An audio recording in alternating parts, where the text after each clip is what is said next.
Pigeon farming यानी कि कबूतर पालन, ये दो अलग अलग तरीके से किया जा सकता है। एक है इंडोर फार्मिंग, दूसरा है आउटडोर फार्मिंग।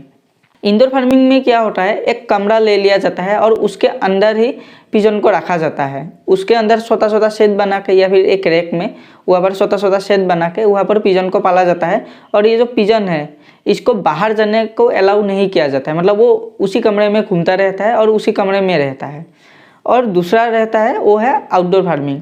आउटडोर फार्मिंग में क्या होता है, एक ऐसा शेड बना लिया जाता है, लकड़ी का एक शेड बना लिया जाता है और उसे कहीं मतलब घर के बाहर टांग दिया जाता है और वहाँ पर ही पिजन यानी कि कबूतर रहते हैं। इसे आउटडोर फार्मिंग कहते हैं। अब हम बात करेंगे कि ये जो इंडोर फार्मिंग है और ये जो आउटडोर फार्मिंग है, इसका फ़ायदा क्या है या फिर नुकसान क्या है। सबसे पहले हम बात करते हैं इंडोर फार्मिंग के बारे में।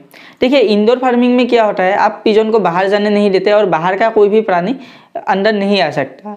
इससे क्या होता है, कुछ जो प्राणी है जैसे कि बिल्ली हो गया या फिर सांप हो गया, ये पिजन को जो नुकसान पहुंचा सकता था वो यहाँ पर नहीं होता है क्योंकि पिजन एक रूम के अंदर रहता है।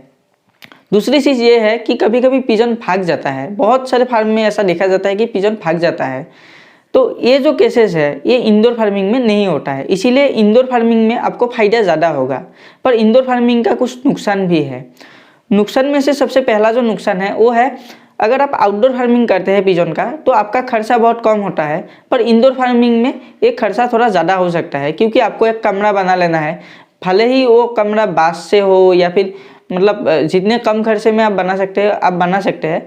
पर क्या है कि जब आप एक कमरा बनाएगा तो उसका खर्चा अलग से आएगा। साथ ही साथ अगर आप पिजन को बाहर नहीं जाने देते तो मतलब पिजन का पूरा खाना आपको डालना पड़ेगा, तो इससे भी खर्चा बढ़ सकता है। ये रहा इंडोर फार्मिंग का फ़ायदा और नुकसान। अब हम बात करते हैं आउटडोर फार्मिंग का। आउटडोर पिजन फार्मिंग में क्या होता है, पिजन भाग सकता है। दूसरा चीज़ ये है कि बिल्ली वगैरह आके पिजन को मार सकता है। ये इसका बहुत बड़ा कमी है और इसीलिए बहुत सारे पिजन फार्मर लॉस में भी जा सकता है। पर आउटडोर फार्मिंग का कुछ अच्छा भी है, जैसे कि आउटडोर फार्मिंग में आपको बहुत ज़्यादा मात्रा में खाना नहीं डालना पड़ता क्योंकि पिजन बाहर जाके खाना खा सकता है, अपना दाना सूख सकता है।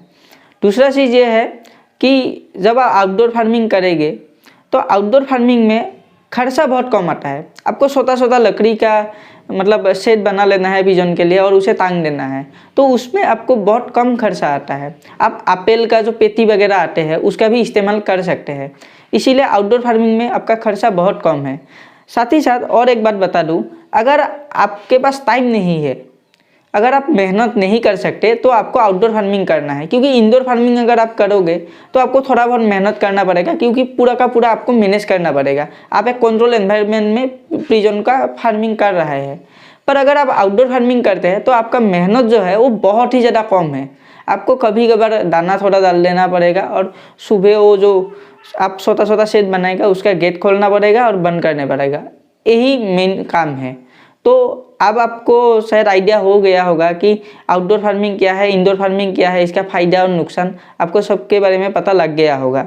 अब आपको डिसाइड करना है आपको आउटडोर पिजन फार्मिंग करना है या फिर इंडोर पिजन फार्मिंग करना है। आज के लिए बस इतना ही। धन्यवाद।